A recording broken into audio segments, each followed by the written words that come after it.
क्रांति के सूत्र इस चर्चा का तीसरा सूत्र आज आपसे बात करेंगे।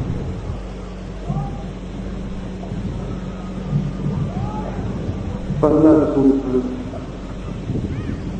सिद्धांत, शास्त्र और वाद से मुक्ति। दूसरा सूत्र भीड़ से, समाज से, दूसरों से मुक्ति। और तीसरा सूत्र आज।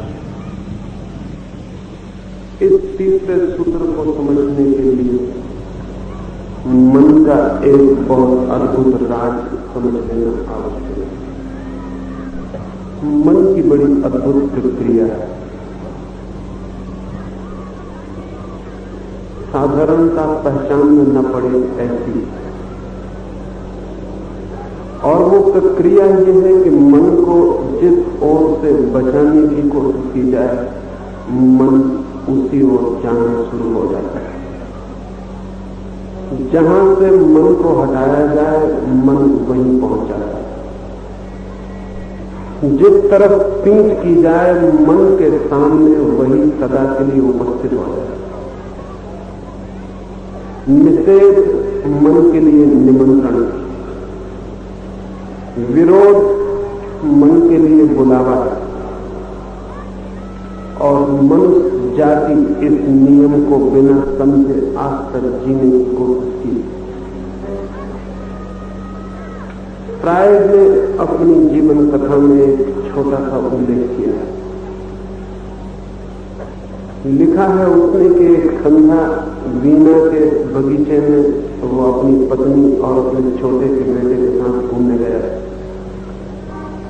देर तक फ्रायड अपनी पत्नी से बातचीत करता रहा, टहलता रहा।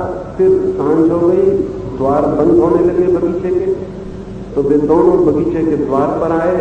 तब पत्नी को ख्याल आया कि उनका बेटा तो न मालूम कितनी देर से उन्हें छोड़ के चला गया। इतने बड़े बगीचे में वो पता नहीं कहां होगा, द्वार बंद होने के करीब है, उसे कहां खोजे।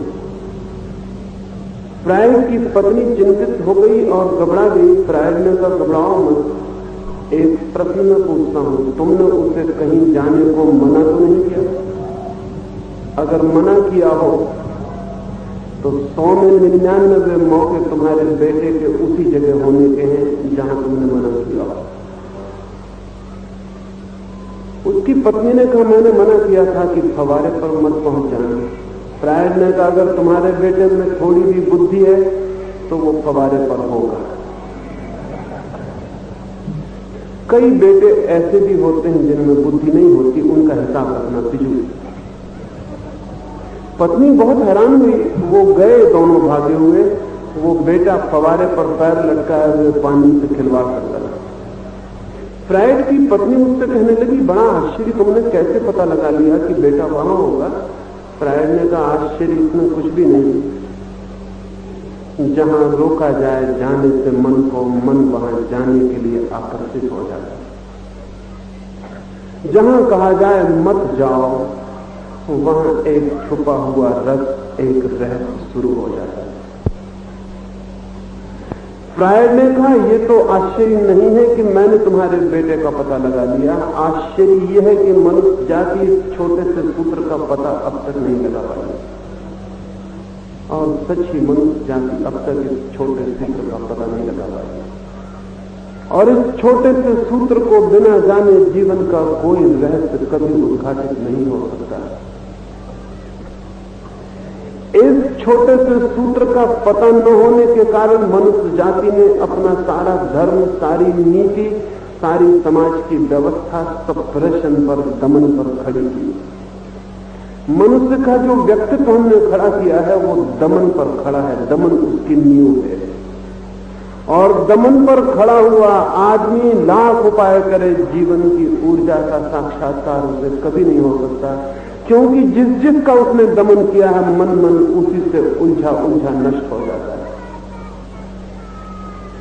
थोड़ा सा प्रयोग करें और पता चल जाएगा। किसी बात से मन को बचाने की कोशिश करें और पाएंगे मन उसी बात के आसपास घूमने लगा। किसी विचार को भूलने की कोशिश करें और वही भूलने की कोशिश उस बात को स्मरण करने का आधार बन जाए। किसी तत्व को, किसी विचार को, किसी स्मृति को, किसी इमेज को, किसी प्रतिमा को मन से निकालने की कोशिश करें और मन के मंदिर में वही प्रतिमा विराजमान हो जाए।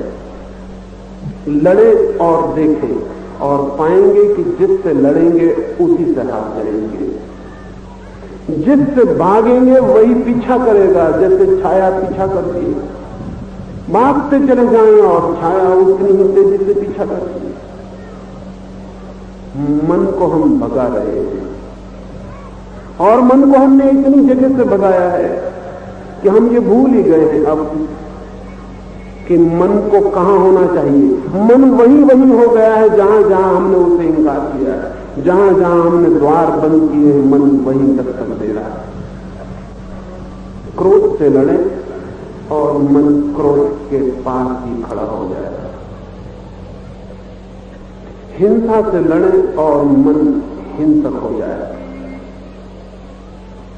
मोह से लड़े और मन मोह से बन जाएगा। लोभ से लड़े और मन लोभ में गिर जाएगा। धन से लड़े और मन धन के प्रति ही पागल हो उठेगा।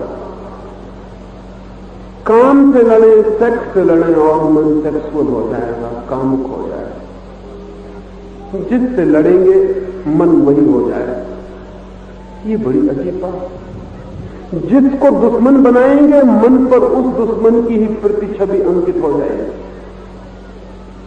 मित्रों को मन भूल जाता है, शत्रुओं को मन कभी भी नहीं भूलता है। लेकिन यह हो सकता है कि जिससे हम लड़ें मन उसके साथ ढल जाए, लेकिन उसकी शक्ल बदल ले, नाम बदल ले। मैंने सुना है एक गांव में एक बहुत क्रोधी आदमी, इतना क्रोधी कि उसने अपनी पत्नी को धक्का देकर कुएं में गिरा दिया। जब पत्नी मर गई और उसकी लाश निकाली गई तो वो क्रोधी आदमी जिससे एक नींद से जाग गया। उसे याद आया कि उसने जिंदगी में सिवाय क्रोध के और कुछ भी नहीं किया। इस दुर्घटना में वो एकदम सतेज हो गया। उसे बड़ा पश्चाताप हुआ। गांव में एक मुनि आए थे। वो मुनि के दर्शन को गया और उनके चरणों में सिर रख कर रोया और उसने कहा कि मैं इस क्रोध से कैसे छुटकारा पाऊं, क्या रास्ता है, मैं कैसे इस क्रोध से बचूं। मुनि ने कहा कि सन्यासी हो जाओ, छोड़ दो वो सब जो तुम कल तक पकड़े थे। लेकिन मजा यह है कि जिससे छोड़ने के कारण ही वो और पकड़ जाता है। लेकिन वो थोड़ी गहरी बात है, एकदम से दिखाई नहीं पड़ती। कहा छोड़ दो सब, क्रोध को भी छोड़ दो, सन्यासी हो जाओ, शांत हो जाओ। अब कोई क्रोध को छोड़ सकता है? वो आदमी सन्यासी हो गया। उसने तत्क्षण वस्त्र फेंक दिए और नग्न हो गया और उसने कहा कि मुझे दीक्षा दे इसी क्षण। मुनि बहुत हैरान हुए। बहुत लोग उन्होंने देखे थे, ऐसा संकल्पवान आदमी नहीं देखा था जो इतनी शीघ्रता से सन्यासी हो जाए। उन्होंने कहा कि तू अद्भुत है, तेरा संकल्प महान है, तेरा संयम महान है, तू इतनी शीघ्रता से सन्यासी होने को तैयार हो गया सब छोड़कर। लेकिन मुनि को भी पता नहीं कि ये क्रोध ही है, ये क्रोध का ही दूसरा रूप है। वो आदमी जो अपनी पत्नी को एक क्षण में धक्का दे सकता है, वो एक क्षण में नंगा खड़ा होकर सन्यासी भी हो सकता है। इन दोनों बातों में विरोध नहीं है, ये एक ही क्रोध के दो रूप हैं। मुनि बहुत प्रभावित हुए थे, उन्होंने उसे दीक्षा दे दी और उसका नाम रख दिया शांतिनाथ। वो मुनि शांतिनाथ हो गया। और भी शिष्य थे मुनि के, लेकिन उस मुनि शांतिनाथ का मुकाबला करना बहुत मुश्किल था, क्योंकि उतना क्रोधी उनमें कोई भी नहीं था। दूसरे दिन में एक बार भोजन करते तो शांतिनाथ 2 दिन तक भोजन नहीं करते। क्रोधी आदमी कुछ भी कर सकता है। दूसरे सीधे रास्ते पर चलते थे तो मुनि शांतिनाथ उल्टे कांटों भरे रास्ते पर चलते। दूसरे छाया में बैठते थे तो मुनि शांतिनाथ धूप में खड़े रहते। सूख गया शरीर, क्रस हो गया, काला पड़ गया, पैर में घाव पड़ गए। लेकिन मुनि की कीर्ति फैलनी शुरू हो गई कि मुनि महान तपस्वी। वो सब क्रोध ही था जो स्वयं पर लौट आया था।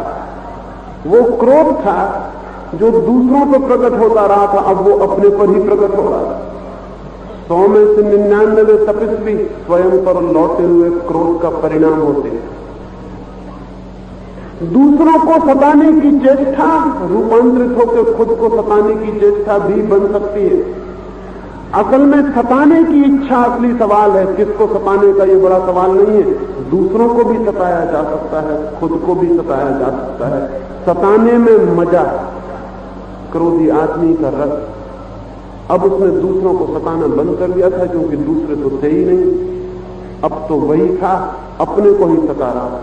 और पहली बार एक नई घटना घटी थी। दूसरों को सताने में लोग अपमान करते थे, खुद को सताने में लोग सम्मान करने लगे।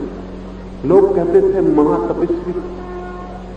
मुनि की कीर्ति फैलती गई। जितनी कीर्ति फैलती गई, मुनि अपने को उतना ही टॉर्चर, उतना ही अपने साथ दुष्टता करते चले गए। जितनी उन्होंने दुष्टता की उतना यश, उतना सम्मान। 2-4 वर्षों में ही गुरु से भी ज्यादा उनकी प्रतिष्ठा हो गई।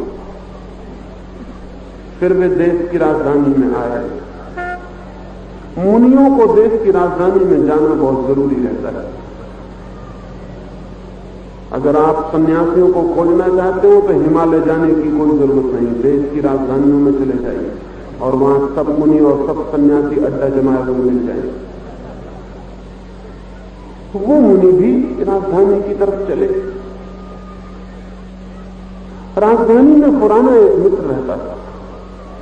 उसे खबर मिली, वो बहुत हैरान हुआ कि जो आदमी इतना क्रोधी था वो शांतिनाथ हो गया। चमत्कार है, जाऊं दर्शन करूं। वो मित्र दर्शन करने आया। मुनि अपने तख्त पर सवार थे। देख लिया, मित्र को पहचान भी गए। लेकिन जो लोग भी तख्त पर सवार हो जाते हैं वो कभी किसी को आसानी से नहीं पहचानते। फिर पुराने दिनों के साथी को पहचानना ठीक भी न था। उससे हम भी कभी इसी जैसे रहे, इसका पता चलता है। देख लिया, पहचाने नहीं। मित्र भी समझ गया कि पहचान तो लिया है लेकिन फिर भी पहचान नहीं रहे। आदमी ऊपर चढ़ता ही इसलिए है कि जो पीछे छूट जाए उनको पहचाने ना। और जब बहुत लोग उसको पहचानने लगते हैं तो वो सबको पहचानना बंद कर देता है। पद के शिखर पर चढ़ने का रस ही ये है, तुम्हें सब पहचाने लेकिन तुम्हें किसी को न पहचानना पड़ेगा। मित्र पास तरक आया और उसने पूछा कि मुनि जी, क्या मैं पूछ सकता हूं आपका नाम क्या है? मुनि जी को क्रोध आ गया। कहा, अखबार नहीं पढ़ते हो, रेडियो नहीं सुनते हो, मेरा नाम पूछते हो? मेरा नाम जगत जाहिर है, मेरा नाम है मुनि शांतिनाथ। उनके बताने का ढंग मित्र समझ गया कि कोई बदलाहट तो नहीं हुई है, आदमी तो ये वही है, सिर्फ नग्न खड़ा हो गया है। 2 मिनट दूसरी बात चलती रही। मित्र ने फिर पूछा कि महाराज मैं भूल गया, आपका नाम क्या है? मुनि की तो आंखों में आग जल उठी। उन्होंने कहा, मूल ना समझ, इतनी भी बुद्धि नहीं। अभी मैंने तुझे कहा था कि मेरा नाम मुनि शांतिनाथ है, मेरा नाम है मुनि शांतिनाथ। मित्र 2 मिनट और दूसरी बातें चलती रही, सुनता रहा। फिर उसने पूछा कि महाराज मैं भूल गया, आपका नाम क्या है? मुनि ने डंडा उठा लिया और कहा कि सिर तोड़ दूंगा, नाम समझ में नहीं आता, मेरा नाम है मुनि शांतिनाथ। उस मित्र ने कहा, सब समझ में आ गया, वही समझ में आने के लिए 3-3 बार पूछ रहा हूं। नमस्कार है, आप वही के वही हैं, कोई फर्क नहीं। आप वही के वही हैं, कोई फर्क नहीं पड़ा। दमन से कभी कोई फर्क नहीं आता, लेकिन दमन से चीजों की शक्ल बदल जाती है। और शक्ल बदल जाना बहुत खतरनाक है, क्योंकि तब बदली हुई शक्ल में उनको पहचानना भी मुश्किल हो जाता है। आदमी के भीतर काम हो, सेक्स हो, वासना हो, उसे पहचानना सरल है। लेकिन आदमी ब्रह्मचर्य की जबरदस्ती कोशिश में लग जाए तो उस ब्रह्मचर्य के पीछे भी सेक्सुअलिटी होगी, कामुकता होगी, लेकिन उसको पहचानना बहुत मुश्किल हो जाएगा क्योंकि वस्त्र बदल कर आ गई है। ब्रह्मचर्य एक तो वो है जो चित्त के परिवर्तन से उपलब्ध होता है, जो जीवन के अनुभव से उपलब्ध होता है। एक शांति वो है जो जीवन की अनुभूति की छाया की तरह आती है, और एक शांति वो है जो क्रोध को दबा के ठोक के ऊपर बैठ जाती है। एक ब्रह्मचर्य वो है जो भीतर वासना को दबा के उसकी गर्दन को पकड़ के खड़ा हो जाता है। ऐसा ब्रह्मचर्य कामुकता से भी बदतर, क्योंकि कामुकता पहचान में आती और दुश्मन पहचान में आता हो तो उसके साथ कुछ किया जा सकता है, और दुश्मन पहचान में भी ना आता हो तब बहुत कठिनाई हो जाती है, खुद को ही पहचान मुश्किल हो जाती है। मैं एक साध्वी के साथ समुद्र के किनारे बैठा हुआ है। वे साध्वी परमात्मा की और आत्मा की बातें कर रही थी। हम सभी बातें आत्मा परमात्मा की करते हैं जिनसे हमारा कोई भी संबंध नहीं, और जिन बातों से हमारा संबंध है उनकी हम बात नहीं करते, क्योंकि वे छोटी छोटी क्षुद्र बातें हैं। हम तो ऊंची बातें, आकाश की बातें करते हैं, पृथ्वी की बातें नहीं करते। जिस पृथ्वी पर चलना पड़ता है, और जिस पृथ्वी पर जीना पड़ता है, और जिस पृथ्वी पर जन्म होता है, और जिस पृथ्वी पर लाश गिरती है अंत में, उस पृथ्वी की हम बात नहीं करते। हम बात आकाश की करते हैं, जहां न हम जीते हैं न हम चलते हैं। वे भी आत्मा परमात्मा की बात कर रहे हैं। आत्मा परमात्मा की बात आकाश की बात है। हवा का झोंका आया, मेरी चादर उड़ी और साध्वी को छू गई, जैसे बिच्छू छू गया हो, इतनी घबरा गई। मैंने पूछा क्या हुआ? उन्होंने कहा पुरुष की चादर, पुरुष की चादर छूने का निषेध। मैं तो बहुत हैरान हुआ। मैंने कहा चादर भी पुरुष और स्त्री हो सकती है, ये मैंने पहली दफा जाना। चमत्कार है, चादर भी स्त्री और पुरुष हो सकती है। लेकिन ब्रह्मचर्य चादर को भी स्त्री पुरुष में परिवर्तित कर देता है। ये सेक्सुअलिटी की अति हो गई, कामुकता की अति हो गई। मैंने कहा देवी अभी तुम आत्मा की बातें करती थी और कहती थी मैं शरीर भी नहीं हूं, और अब तुम चादर भी हो। अभी क्षण भर पहले तुम शरीर भी नहीं थी कि शरीर तो मिटती है। अब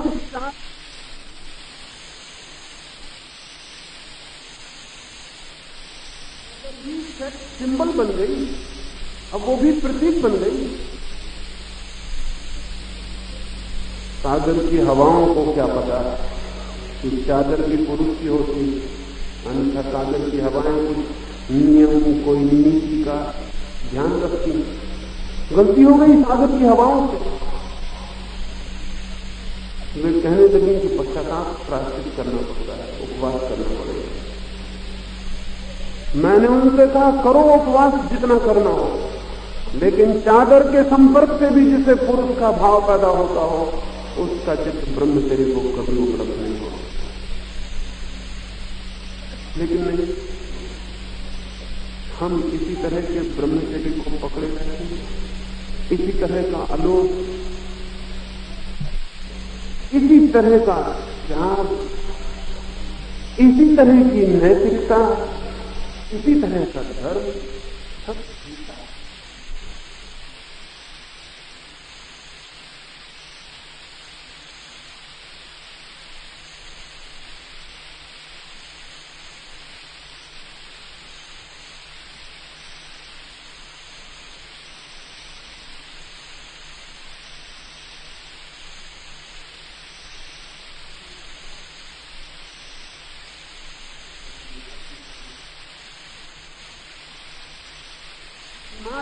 हो गई चादर भी पुरुष का एक मतलब है, चादर से भी डर पैदा होता है।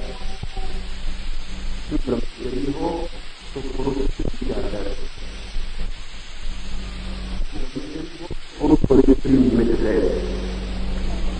जिस ब्रह्मचर्य में पुरुष और स्त्री न मिट गए हों वो ब्रह्मचर्य नहीं। बुद्ध एक जंगल में कुछ दिनों के लिए साधना कर रहे थे। एक रात की पूर्णिमा की रात, पूरा चांद आकाश में गिरा।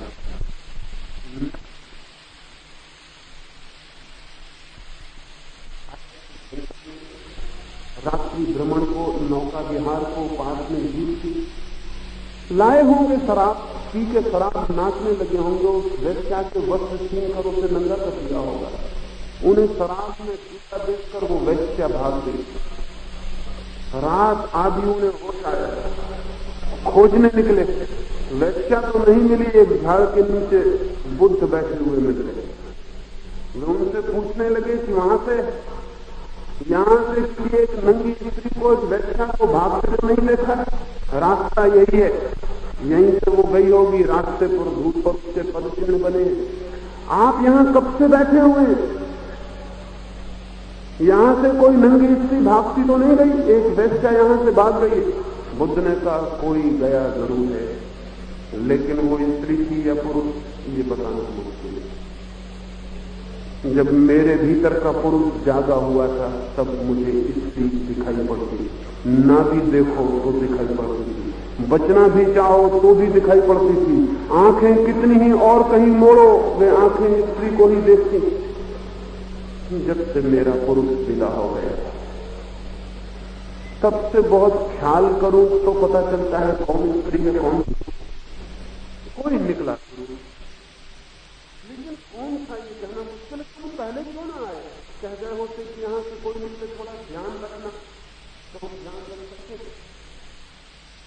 और ये बताना तो और भी मुश्किल है कि निकला है वो नंगा छाया वस्त्र पहने हुए। जब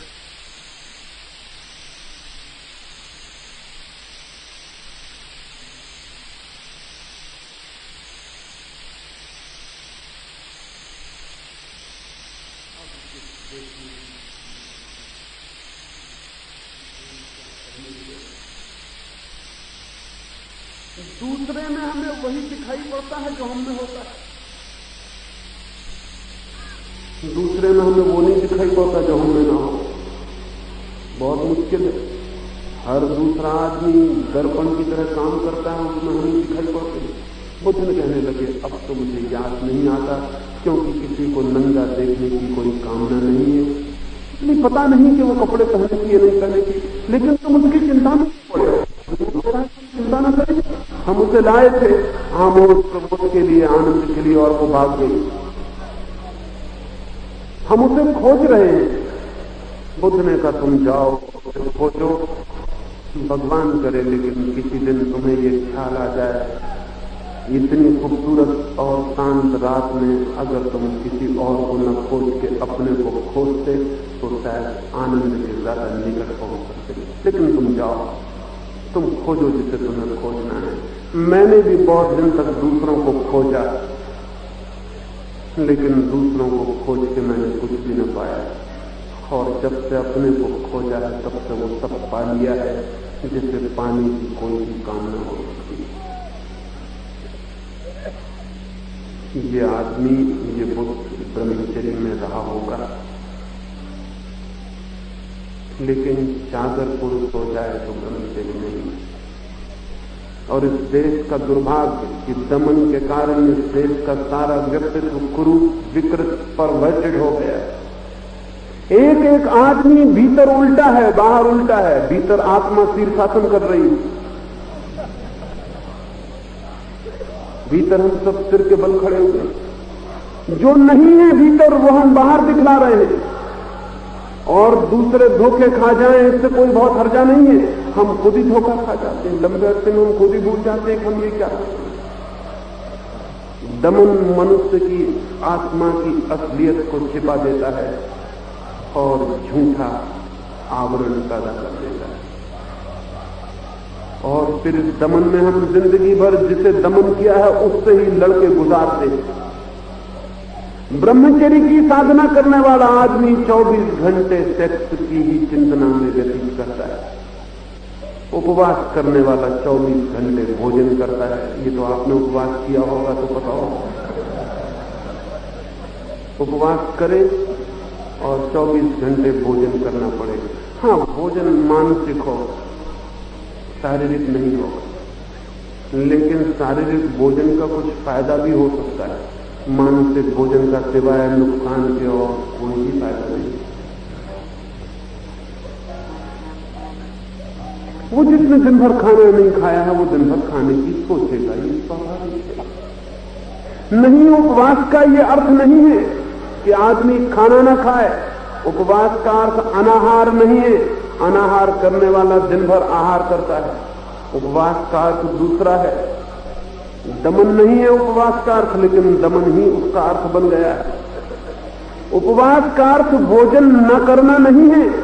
उपवास का अर्थ है आत्मा के निकट आवास, और आत्मा के निकट कोई इतना पहुंच जाए कि उसे भोजन का ख्याल ना आए, वो बात दूसरी है। कोई इतने भीतर उतर जाए कि बाहर का पता भी न चले कि शरीर भूखा है, वो बात दूसरी है। कोई इतने गहरे में चला जाए कि शरीर को प्यास लगी कि भूख लगी इसकी खबर ना पहुंचती हो, ये बात दूसरी है। लेकिन कोई भोजन नहीं खाऊंगा ऐसा संकल्प करके बैठ जाए तो दिन भर उसे भोजन करना पड़ता है, वो उपवास नहीं। दमन धोखा पैदा करता है। दमन वो जो असलियत है उपलब्धि की, वो जो अनुभूति की, वो जो सत्य है उसकी तरफ बिना ले जाए बाहर परिधि पर ही संघर्ष करके जबरदस्ती कुछ पैदा कर लेने की कोशिश करता है, और ये कोशिश बहुत महंगी पड़ जाती है। हिंदुस्तान में ब्रह्मचर्य की बात चल रही 3000 वर्ष से, और इस बात को कहने में मुझे जरा भी अतिशयोक्ति नहीं मालूम पड़ती कि आज पृथ्वी पर हमसे ज्यादा कामुक चित्त किसी समाज का नहीं होगा, नहीं हो सकता है। क्योंकि जिससे हम लड़े हैं वही हमारे भीतर घाव की तरह पैदा हो गया। 24 घंटे उसी से लड़ रहे हैं। छोटे से बच्चे से लेकर मरते हुए बूढ़े तक सेक्स की लड़ाई चल रही है। कोरिया में 2 फकीर थे, मैंने उनके जीवन में पढ़ा। 2 भिक्षु एक दिन सांझ अपने आश्रम वापिस लौटते हैं। एक बूढ़ा भिक्षु है, एक युवा भिक्षु। आश्रम के पहले ही एक छोटी सी पहाड़ी नदी है, सांझ हो गई है, सूरज ढलता है। एक युवती खड़ी है उस पहाड़ी नदी के किनारे, उसे भी नदी पार होना है, लेकिन डरती है, अनजान है, शायद नदी परिचित नहीं है, पता नहीं कितनी गहरी हो, भयभीत है। तो वो बूढ़ा साधु आगे आया है, उसको भी समझ में पड़ गया कि वो स्त्री पार होने के लिए चिंतित है, शायद कोई सहारा मांगती है। उसका भी मन हुआ कि हाथ से सहारा दे दूं, नदी पार करवा दूं, लेकिन हाथ का सहारा देने का ख्याल भर वर्षों की दबी हुई वासना एकदम खड़ी हो गई। वो हाथ को छूने की कल्पना ही भीतर जैसे नस नस में, रग रग में कोई बिजली दौड़ गई। 30 वर्ष से स्त्री को नहीं छुआ, अभी छुआ नहीं था, अभी भी छुआ नहीं था, अभी सिर्फ सोचा था कि हाथ का सहारा दे दूं, लेकिन सारे प्राण कब गए। एक बुखार सारे व्यक्तित्व को घेर लिया। अपने मन को डराया, कहा कि मैंने कैसी गंदी बात सोची, कैसे पाप की बात सोची। मुझे क्या मतलब है कोई नदी पार हो या ना हो, मुझे क्या प्रयोजन है। मैं अपना जीवन क्यों बिगाड़ूं, अपनी साधना क्यों बिगाड़ूं। बड़ी कीमती साधना होगी जो एक लड़की का हाथ छूने से बिगड़ जाती, बड़ी बहुमूल्य साधना रही होगी। और ऐसी ही बहुमूल्य साधना के सहारे लोग मोक्ष तक पहुंचना चाहते हैं। ऐसी ही कीमती मजबूत साधना के पुल पर चढ़ के परमात्मा की यात्रा करना चाहते हैं। आंख बंद कर ली उसने, क्योंकि वो स्त्री दिखाई पड़ती थी, और वो बहुत जोर से दिखाई पड़ती थी, क्योंकि मन जाग गया था, सोई हुई वासना जग गई थी। आंख बंद करके वो नदी उतरने लगा। अब ये आपको पता होगा, जिस चीज पे आंख बंद कर ली जाए वो उतनी सुंदर कभी नहीं होती आंख खोले में जितनी आंख बंद करने तो हो जाए। आंख बंद हुई और वो स्त्री अप्सरा हो गई। अप्सराएं इसी तरह पैदा होती हैं, बंद आंख से पैदा हो जाती हैं। दुनिया में स्त्रियां आंख बंद करो कि अप्सराएं पैदा होती। अप्सराएं कहीं भी नहीं है, लेकिन आंख बंद से स्त्री अप्सरा हो जाती, एकदम कविता पैदा हो जाती, फूल खिल जाते, चांदनी फैल जाती। एक ऐसा सौंदर्य आ जाता है जो स्त्री में कहीं भी नहीं है, जो सिर्फ आदमी की काम वासना के सपने में होता है। आंख बंद करते ही सपना शुरू हो जाता है। अब वो असली स्त्री को नहीं देख रहा, अब एक ड्रीम, अब एक सपना, और वो स्त्री उससे बुला रही है। उसका मन कभी कहता है कि चलो ये तो बड़ी बुरी बात है कि किसी असहाय स्त्री को सहारा न दूं, फिर तत्काल उसका दूसरा मन कहता है कि ये सब बेईमानी है, अपने को धोखा देने की तरकीब कर रहे हो, ये सेवा वगैरह नहीं है, तुम स्त्री को छूना चाहते हो। बड़ी मुश्किल है उसकी, साधुओं की बड़ी मुश्किल होती है। खींचतान है भीतर, तनाव है भीतर, सारा प्राण पीछे लौट जाना चाहता है और वो दमन करने वाला मन आगे चला जाना चाहता है। वो नदी के छोटे से घाट पर वो आदमी दो हिस्सों में बट गया है, एक हिस्सा आगे जा रहा है, एक हिस्सा पीछे जा रहा है। उसकी अशांति, उसका टेंशन, उसकी तकलीफ हम समझ सकते हैं। यही अशांति आदमी को पागल कर देगी। आधा हिस्सा इस तरफ जा रहा है, आधा हिस्सा उस तरफ जा रहा है। किसी तरह खींच तान के उसने अपने को उस पार कर लिया है। आंखें खुल के देखना चाहती हैं, लेकिन वो डरा हुआ है। वो भगवान का नाम लेता है, जोर जोर से भगवान का, नमो बुद्धा है, नमो बुद्धा है। भगवान का नाम आदमी जब भी जोर जोर से ले तब समझ लेना कि भीतर कुछ गड़बड़ है। उसको दबाने के लिए आदमी जोर जोर से नाम लेता है। आदमी को ठंड लग रही हो, नदी में नहाते वक्त कहता है सीताराम सीताराम। वो ठंड जो लग रही है, बेचारे सीताराम को क्यों तकलीफ दे रहे हो? उस ठंड को भुलाने की कोशिश कर रहे हो। अंधेरी गली में आदमी जाता और कहता अल्लाह ईश्वर तेरे नाम, वो अंधेरे की घबराहट को भुलाना चाह रहे हो। जो आदमी परमात्मा के निकट जाता है वो चिल्लपो नहीं करता भगवान के नाम की, वो चुप हो जाता। जितने चिल्लकों शोरगुल मचाने वाले लोग हैं, समझ लेना कि भीतर कुछ और चल रहा है। भीतर काम चल रहा है, ऊपर राम का नाम चल रहा है। वो भीतर औरत खींच रही है और वो किसी तरह भगवान का सहारा लेके आगे बढ़ा जा रहा है कि कहीं ऐसा ना हो कि औरत मजबूत हो जाए और खींच ही ले। उस स्त्री को बेचारी को पता भी नहीं है कि साधु किस मुसीबत में पड़ गया है। वो अपने रास्ते पे खड़ी, तभी उस साधु को ख्याल आया कि पीछे उसका जवान साथी भी आ रहा है। लौट के उसने देखा कि उसको सचेत कर दे कि वो भी कहीं इसी दया करने की भूत में न पड़ जाए जिसमें मैं पड़ गया हूं। लेकिन लौट के देखा तो भूत तो हो चुकी है। वो जवान आदमी उस औरत को कंधे के लिए नदी पार कर रहा है। आग लग गई उस बूढ़े साधु को। न मालूम कैसा कैसा मन होने लगा। कई बार होने लगा कि मैं उसकी जगह कंधा लगाया होता। फिर छिड़का उसने कि क्या पागलपन की बात, मैं और उस औरत को कंधे पे ले सकता हूं? 30 साल की साधना नष्ट करूंगा? गंदगी का ढेर है औरत का शरीर, तो उसको कंधे पे लूंगा? नरक का द्वार है ये औरत, इसको कंधे पे लूंगा? लेकिन वो दूसरा युवक लिए चला आ रहा। आग जल गई कि आज जाके गुरु को कहूंगा कि ये युवक भ्रष्ट हो गया, पतित हो गया, ऐसे निकालो आश्रम के बाहर। फिर उस युवक ने आंसू उस स्त्री को किनारे पर छोड़ दिया होगा। फिर वो चल पड़ा। फिर वो दोनों चलते रहे मील भर तक। बूढ़े ने कोई बात न की।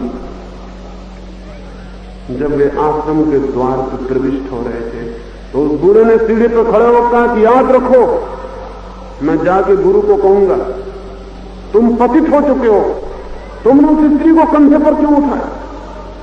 वो आदमी एकदम से चौंका। उस युवक ने कहा स्त्री, उसको मैंने उठाया था और छोड़ भी आया, लेकिन ऐसा मालूम पड़ता है कि आप उसे अभी भी कंधे पर लिए हुए हैं। उस युवक ने कहा sir, you are still carrying her on your shoulder. आप अभी भी ढो रहे हो उसे कंधे पर। मैं तो उसे उतार भी आया और आपने तो उसे कभी कंधे पे लिया भी नहीं था।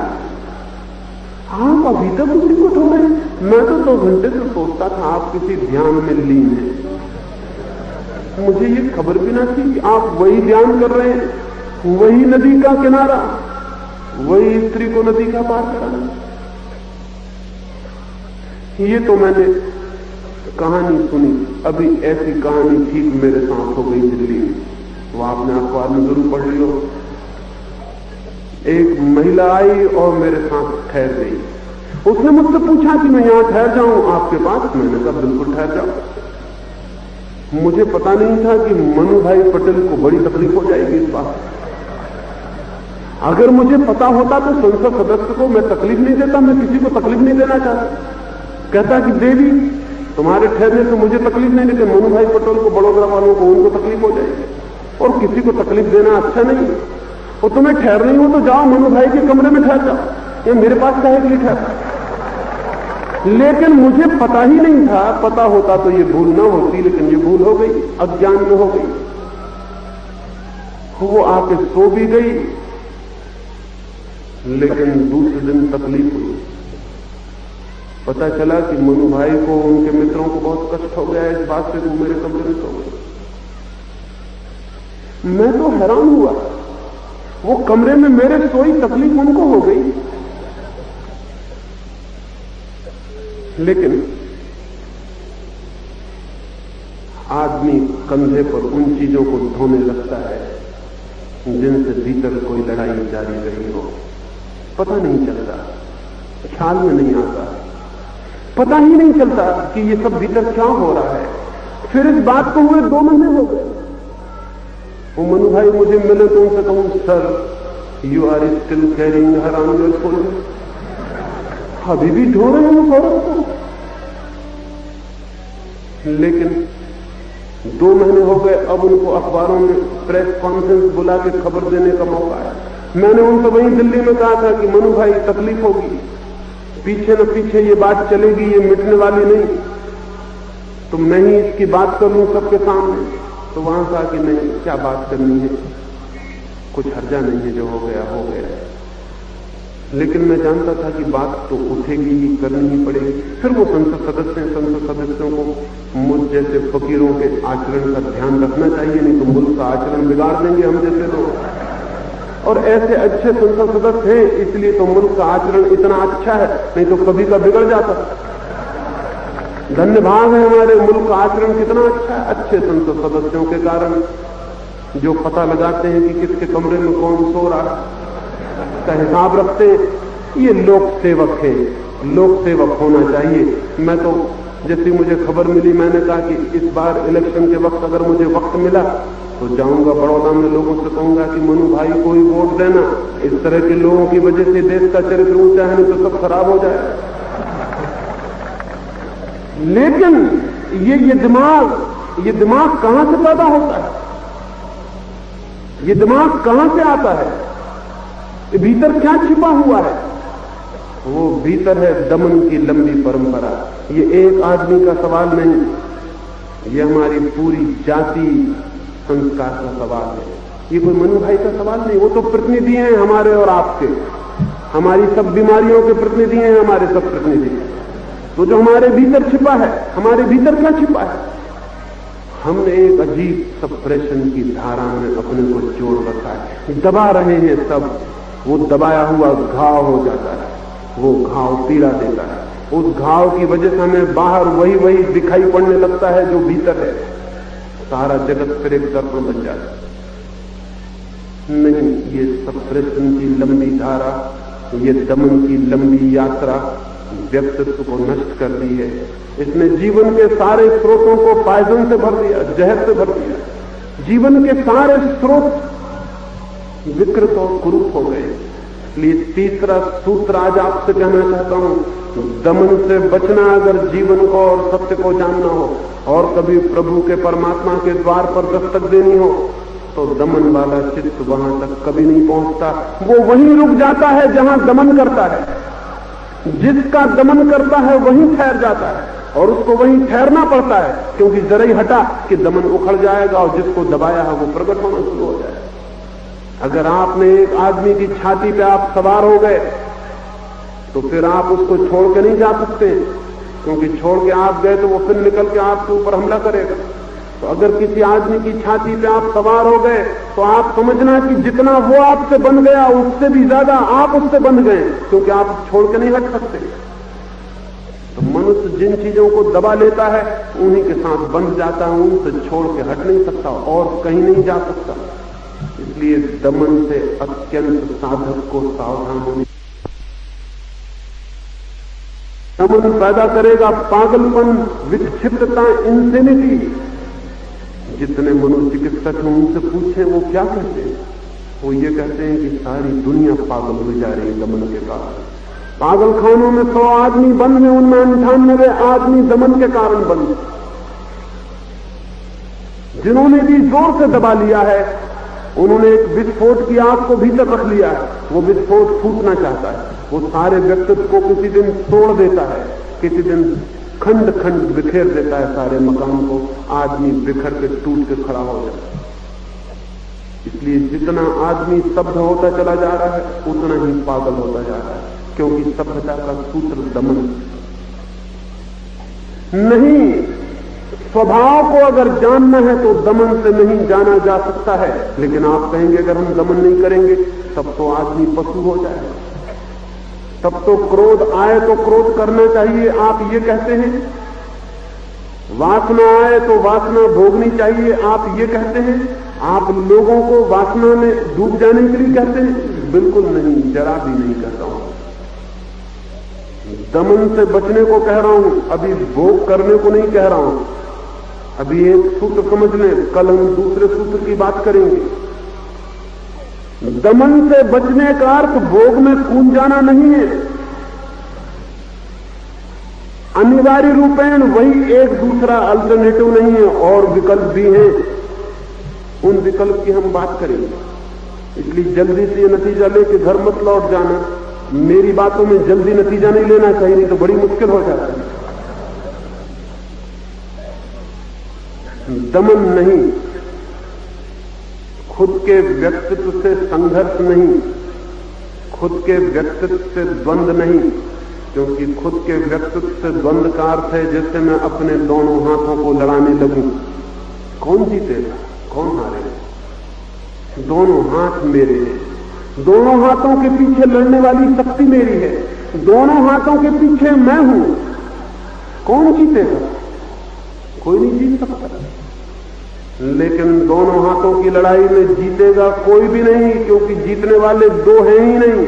लेकिन एक अद्भुत घटना घट जाएगी, जीतेगा तो कोई नहीं, न बायां न दायां, लेकिन मैं हार जाऊंगा दोनों को लड़ाने में, क्योंकि मेरी शक्ति दोनों के साथ नष्ट होगी और मैं हार जाऊंगा शक्ति के क्षीण होने से। जो भी दमन कर रहा है वो किसका दमन कर रहा है? अपना ही,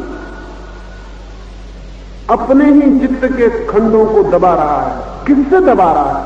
खुद के ही चित्त के दूसरे खंडों से दबा रहा है। चित्त के एक खंड को चित्त के दूसरे खंड से दबा रहा है, खुद को ही खुद से लड़ा रहा है। ऐसा आदमी अगर पागल हो जाए अंततः तो आश्चर्य क्या है? वो तो आदमी पागल नहीं हो पाता, क्योंकि दमन करने वालों की बात पूरी तरह से कोई भी नहीं मानता है, नहीं तो सारी मनुष्यता पागल हो जाए। वो दमन करने वालों की बात पूरी तरह कोई नहीं मानता है, और न मानने की वजह से थोड़ा सा रास्ता बचा रहता है कि आदमी बच जाता है। हाँ, न मानने की वजह से ऊपर से दिखलाता है कि मानता हूं, भीतर से पूरा मानता नहीं, इसलिए पाखंड और हिपोक्रेसी पैदा होगी।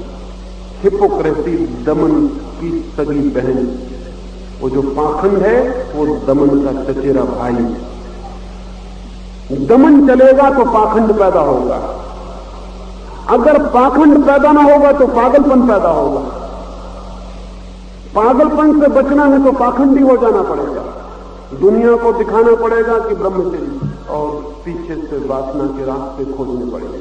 दुनिया को दिखाना पड़ेगा कि मुझे तो मिट्टी है धन, और भीतर गुप्त मार्गों से तिजोरियां बंद करनी पड़ेगी। वो भीतर से चलेगा, फिर पाखंड होगा, फिर एक झूठ।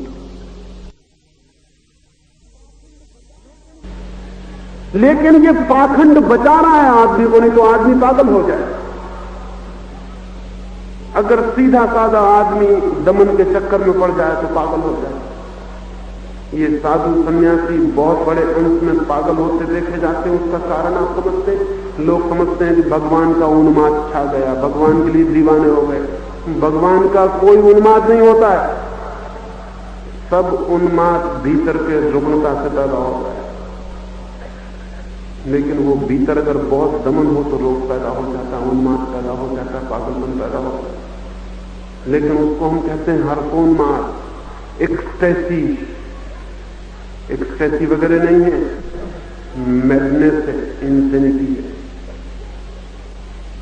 या तो आदमी पूरा दमन करे तो पागल होगा, और या फिर पाखंड का रास्ता निकाल ले तो बच जाएगा, लेकिन पाखंडी हो जाए। और पाखंडी होना पागल होने से अच्छा नहीं। पागल की फिर भी एक सिंसियरिटी है, पागल का फिर भी एक निष्ठा है, पाखंडी की तो कोई निष्ठा नहीं, कोई नैतिकता नहीं, कोई ईमानदारी नहीं।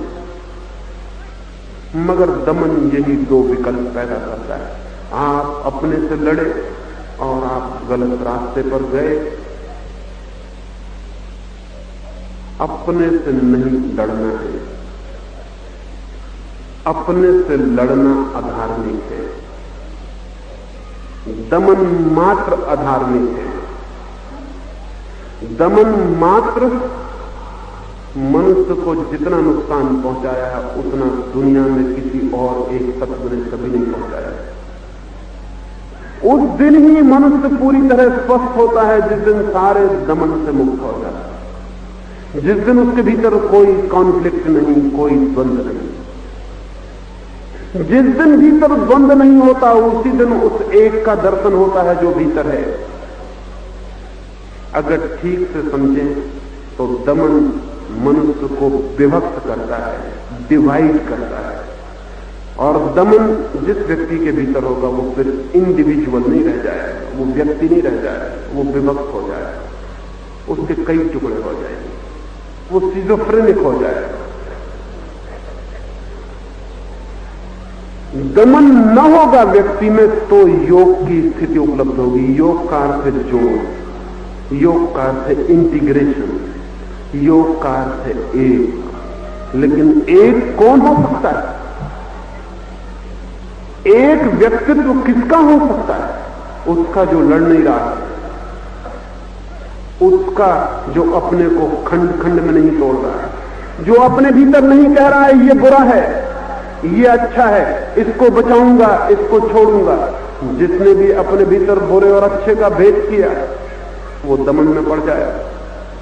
दमन से बचने का सूत्र है अपने भीतर जो भी है उसकी पूर्ण स्वीकृति, टोटल एक्सेप्टेबिलिटी। जो भी है, सेक्स है, लोभ है, क्रोध है, मान है, अहंकार है, जो भी है भीतर उसकी सर्वांगीण स्वीकृति प्राथमिक बात है। तो व्यक्ति आत्मज्ञान की तरफ विकसित होगा, नहीं तो नहीं विकसित होगा।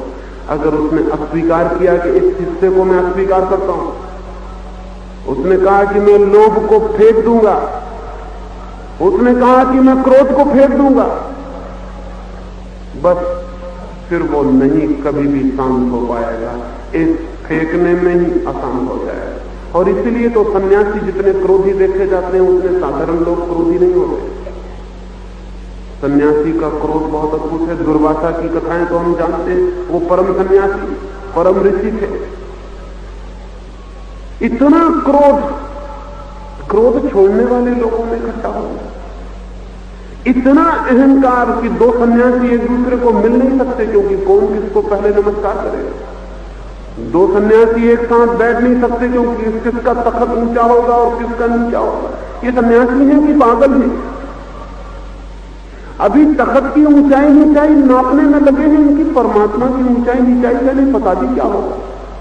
मैं कलकत्ते में एक सर्वधर्म सम्मेलन में बोलने गया, वहां कई तरह के सन्यासी, कई धर्मों के उन्होंने आमंत्रित किए थे। उनको क्या पता विचारों कि सब सन्यासियों को एक मंच पर नहीं बिठाला जाता। कोई उसमें शंकराचार्य हैं, वो कहते हैं हम अपने सिंहासन पर बैठेंगे, और शंकराचार्य सिंहासन पर बैठे तो दूसरा आदमी कैसे नीचे बैठ सकता है?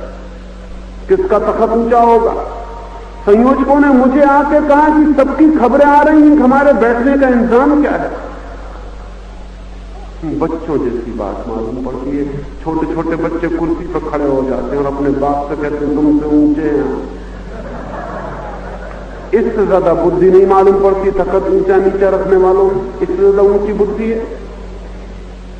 तखत तो ऊंचे हो जाएंगे आप, तो हद हो गई। आदमी का ऊंचा होना बहुत आसान हो गया, लेकिन दबा रहे हैं अहंकार को, तो अहंकार दूसरे रास्तों से खोज कर रहा है निकलने की। इधर अहंकार को दबा रहे हैं, इधर कह रहे हैं कि मैं कुछ भी नहीं हूं, हे परमात्मा मैं तो तेरी शरण में हूं, इधर ये कह रहे हैं। उधर वो अहंकार कह रहा है अच्छा ठीक है बेटे, इधर तुम शरण में जाओ, हम दूसरा रास्ता खोजते हैं। हम कहते हैं कि सोने का सिंहासन चाहिए, क्योंकि हमसे ज्यादा भगवान की शरण में और कोई भी नहीं गया, तो हमको सोने का सिंहासन चाहिए। इधर कि मैं कुछ भी नहीं हूं, आदमी तो कुछ भी नहीं है, सब संसार माया है। और उधर अगर जगत गुरु न लिखो आगे तो नाराज हो जाती तबीयत कि मुझे जगत गुरु नहीं लिखा। और मजा ये है कि जगत से पूछे बिना ही गुरु हो गए। जगत से भी तो पूछ लिया होता, ये जगत बहुत बड़ा है। एक गांव में मैं गया था, वहां भी एक जगत गुरु थे। जगत गुरु की कोई कमी है? जिसको भी ख्याल पैदा हो जाए वो जगत गुरु हो सकता है। इस वक्त सबसे सस्ता काम ये है। गांव में जगत गुरु थे, मैंने कहा इतना छोटा सा गांव जगत गुरु कहां से ले आए? उन्होंने कहा वो यहीं रहते हैं सदा। मैंने कहा जगत से पूछ लिया उन्होंने कहा जगत से तो नहीं पूछा, लेकिन वो बहुत होशियार आदमी, उनका एक शिष्य है। मैंने कहा और कितने? उन्होंने कहा बस एक ही है, लेकिन उसका नाम उन्होंने जगत रख लिया है, तो वो जगत गुरु हो गए। बिल्कुल ठीक बात है। अब और कोई कमी ना रही। लीगली, कॉन्स्टिट्यूशनली अदालत में मुकदमा नहीं चला सकते इस आदमी को, ये जगत गुरु है। सारे जगत गुरु इसी तरह के हैं, किसी का एक शिष्य होगा, किसी के 10 होंगे, इससे क्या फर्क पड़ता है? लेकिन इधर कहते हैं कि नहीं, कुछ आदमी तो माया है, असली तो ब्रह्म है, एक ही ब्रह्म है। और इधर जगत गुरु होने का भी रोक दबा रहता है। वो अहंकार उधर से बचाओ, इधर से रास्ता खोजता है। आदमी जिस जिसको दबाएगा वही वही नए नए मार्गों से प्रकट होगा। दमन करके कभी कोई किसी चीज से मुक्त नहीं होगा। इसलिए दमन से बचना, दमन से सावधान रहना, दमन ही मनुष्य को तोड़ देने का सूत्र है। और अगर जुड़ना है और एक हो जाना है तो दमन से बच जाना पहली शर्त। चौथे सूत्र में आपसे मैं बात करूंगा कि अगर दमन से बच जाएं तो फिर भोग एकदम निमंत्रण देगा कि आओ, अब तो क्रोध से बचना नहीं, इसलिए आओ क्रोध करो। अब तो सेक्स से बचना नहीं है, इसलिए आओ कूद जाओ। अब तो लोभ से बचना नहीं है, इसलिए दौड़ो और रुपए इकट्ठे करो। जैसे ही दमन से बचेंगे वैसे ही भोग निमंत्रण देगा कि आ जाओ। उस भोग के लिए क्या करना है वो चौथे सूत्र में आपसे बात करूंगा। मेरी बातों को इतनी शांति और प्रेम से सुना, उससे बहुत बहुत अनुग्रहित हूं। और अंत में सबके भीतर बैठे परमात्मा को प्रणाम करता हूं। मेरे प्रणाम स्वीकार।